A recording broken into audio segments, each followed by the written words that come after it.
গুরুর ব্রহ্মা গুরুর বিষ্ণু গুরুর্দেব মহেশ্বর গুরু সাক্ষাৎ পরং ব্রহ্ম তস্मै শ্রী গুরুবে নমঃ।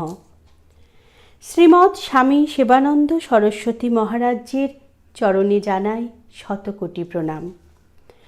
আমার গুরু স্বামী সেবানন্দ সরস্বতী মহারাজের সেবানন্দের নিবেদন নামক গ্রন্থের চতুর্থ খণ্ড থেকে আমি এখন পাঠ করে শোনাব। সেবানন্দের নিবেদন। মানবদেহ পঞ্চকোষ দ্বারা গড়া। অন্নময় কোষ, এই যে রক্তমাংসে গড়া দেহ, এটা একমাত্র অন্ন দ্বারা পরিপুষ্ট, তাই এটাকে অন্নময় কোষ বলে। এই অন্নময় কোষের ভিতর আছে প্রাণময় কোষ, যেটি না থাকলে এই দেহটা অচল বা মৃত বলে ঘোষিত হবে। প্রাণের ভিতর লুক্কায়িত থাকে মন। জীবের শারীরবৃত্তীয় সমস্ত ক্রিয়াকলাপ এই মনের দ্বারা নিয়ন্ত্রিত হয়। মনের ভিতর আছে জ্ঞান বা বিজ্ঞান, অর্থাৎ বিচার বিবেচনা করার ক্ষমতা। আর সবার ঊর্ধ্বে আছে আনন্দময় কোষ। সাধনা করে যেখানে গেলে আর সুখ দুঃখের অনুভূতি থাকে না, কেবল একটা অনাবিল আনন্দ। সমস্ত কোষ কিন্তু ওই অন্নময় কোষ দ্বারা নিয়ন্ত্রিত হয়। সাত্ত্বিক আহার করলে প্রাণীর চঞ্চলতা থাকে না। প্রাণীর চঞ্চলতা না থাকলে মনও শান্ত থাকে। পরিশেষে পরম আনন্দ লাভ করা যায়। আর জীব যদি রাজসিক বা তামসিক বস্তু আহার করে, তবে তাতে শরীর অসুস্থ হয়ে পড়ে, প্রাণীর চঞ্চলতা বেড়ে যায়। ঠিক তখনই জ্ঞান হারা হতে হয়। জীব আনন্দ পায় না, ছটপট করে। শেষে অনেকেই আত্মহত্যা করে বসে। তাই আহারের দিকে বিশেষ নজর দিলে সকল জ্বালা থেকে মুক্তি পাওয়া যায়। আমরা যখন কোনো কর্ম করি, তাহা দুইভাবে করি, এক ইচ্ছার ভাব আর এক অনিচ্ছা ভাব। ইচ্ছার ভাব ভালো লাগে তাই করি। এই ইচ্ছার ভাবটি হইল উৎকৃষ্ট। পরম পিতা পরমাত্মা আমাকে যাহা করান, আমি সানন্দে তাহাই করি। এই কর্মের ফলও অতি উৎকৃষ্ট। অনিচ্ছার কর্ম আবার চার প্রকার: ভয়ে করা, বাধ্য হয়ে করা, কর্তব্য বোধে করা, ইন্দ্রিয়ের তাড়নায় করা ইত্যাদি। এর কোনোটাতেই ফল ভালো হয় না। তাই মনকে সাধনার অনুকূল বানাও। যখন ইচ্ছা জাগবে তখন একটু নাম করো, তাতেই হবে। অনিচ্ছায় কিছু হয় না। জলই জীবন। জল ছাড়া কোনো প্রাণী বাঁচে না। কিন্তু জল পান তো করতে হবে। তবে কি নোংরা বা অশুদ্ধ জল কেউ খায়? প্রয়োজনে যদি নোংরা জল কেউ পান করে ফেলে, তবে তাতে নানান রোগের সম্ভাবনা থাকে। জলকে শুদ্ধ, পবিত্র এবং নির্মল করে পান করা বিধি। ঠিক তেমনি এই সুন্দর শরীরের দ্বারা আমরা প্রতিনিয়ত কত না খারাপ কাজ করি। খারাপ খাবার খেয়ে, খারাপ কথা বলে একে অশুদ্ধ করে ফেলছি। একে কি দেবসেবার উপযুক্ত বলা যাবে?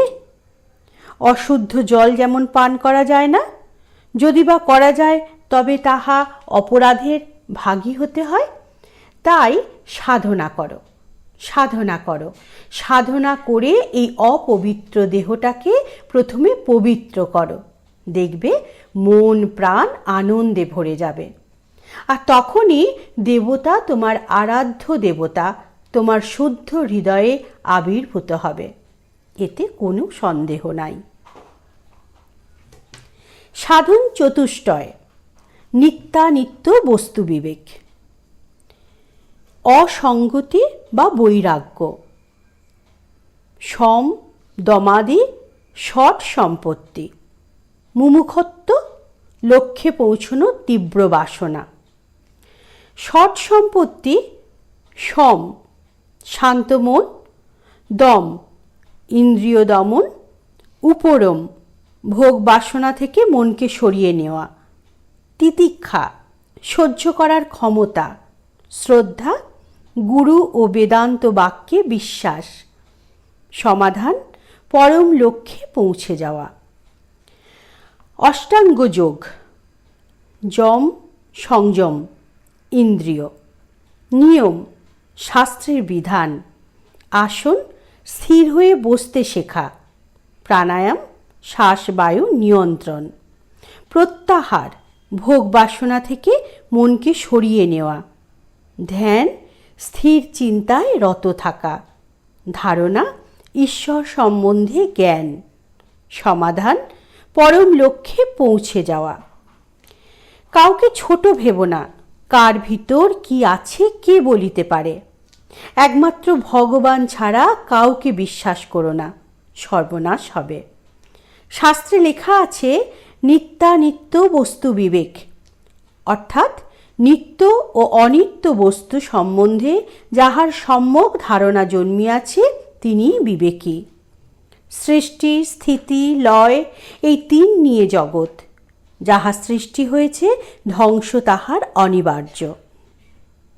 পৃথিবীতে একমাত্র নিত্য বস্তু হইল আত্মা, যাহা ছিল, আছে, থাকবে, কোনো কালেই ধ্বংস নাই। মানুষ জন্ম থেকে মৃত্যু পর্যন্ত ভোগ ও বিলাসের পিছে ছুটিয়া বেড়ায়। কাম, ক্রোধ, লোভের তাড়নায় ছটফট করে।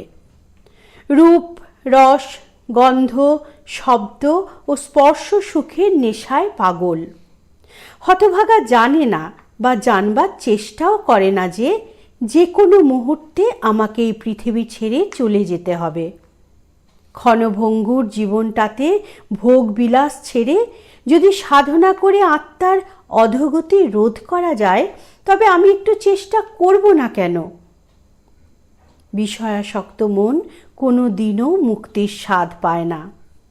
জন্ম জন্মান্তর ধরে ভোগ বিলাসের ফাঁদে পড়ে আত্মাকে অধোগতি প্রাপ্ত করার ফলে বারবার নির্জনী প্রাপ্ত হয়।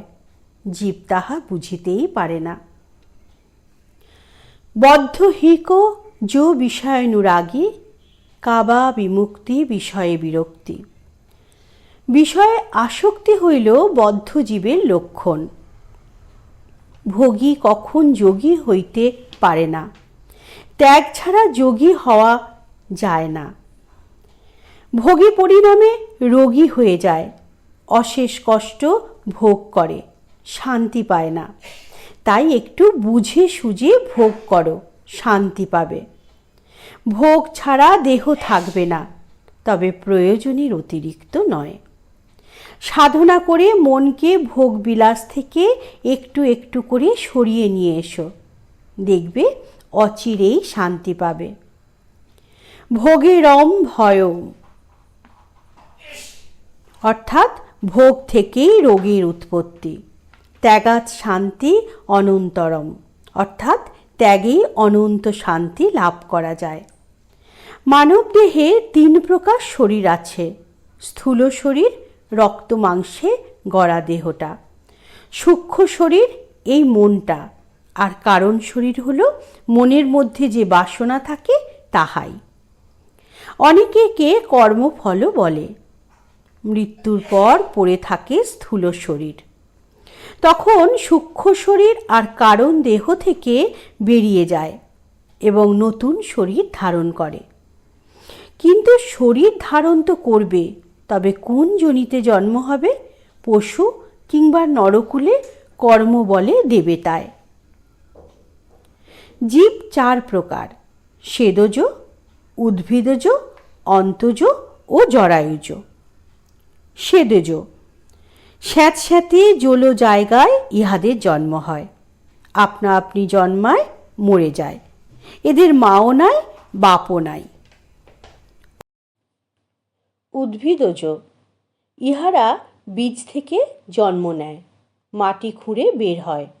এদের অনেক প্রকারভেদ আছে, যথা লতা, গুল্ম, বৃক্ষ। কোনো কোনো গাছের ভেষজ গুণ আছে, অর্থাৎ এর থেকে ঔষধ তৈয়ারি হয়। আবার কোনো কোনো গাছ মৃত্যুর কারণ হয়। বৃক্ষ শত শত বৎসর বাঁচে, মানুষের নানান উপকার লাগে। অন্তজ অর্থাৎ ডিম থেকে বাচ্চা বের হয়। বিশেষ করে পাখিদের এই রূপ হয়। তবে সাপ, ব্যাঙ, মাছ এদেরও জন্ম ডিম থেকে হয়। এদের দ্বিজ বলে, কারণ দুইবার জন্ম হয়, একবার ডিম, পরে বাচ্চা। জরায়ুজ অর্থাৎ যেসব জীব মায়ের পেট থেকে জন্ম হয় তাদের জরায়ুজ বলে।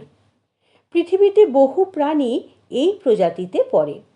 এদের মধ্যে 4 পাওয়ালা এবং 2 পাওয়ালা জীব দেখা যায়। 2 পাওয়ালা জীবের মাতৃস্তন বক্ষে থাকে, আর 4 পাওয়ালা জীবের মাতৃস্তন পিছনের 2 পায়ের মধ্যে থাকে। আমার উদ্দেশ্য কিন্তু জীবের শ্রেণীবিন্যাস করা নয়।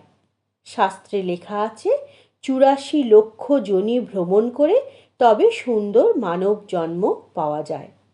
এহেন সুন্দর জীবন পেয়ে মানুষ যদি কুকর্মের দ্বারা আত্মাকে নিম্নগামী করে এবং নীচ কুলে জন্ম হয়, তবে সেটা কার দোষ? তাই সেবানন্দের কথা শোনো, একটু ফিরে তাকাও। অনেক ভোগ করেছ, আর নয়। এবার আত্মচিন্তায় মন দাও। জীবনের বাকি দিনগুলি ঈশ্বরের নাম গানে মজে থাকো, দেখবে আনন্দ পাবে, এতে বিন্দু মাত্র সন্দেহ নাই। নমস্কার, সকলে ভালো থাকবেন, সুস্থ থাকবেন। আর আমাদের এই প্রচেষ্টা যদি আপনাদের ভালো লাগে তাহলে লাইক, শেয়ার ও সাবস্ক্রাইব করতে ভুলবেন না কিন্তু। জয় গুরু।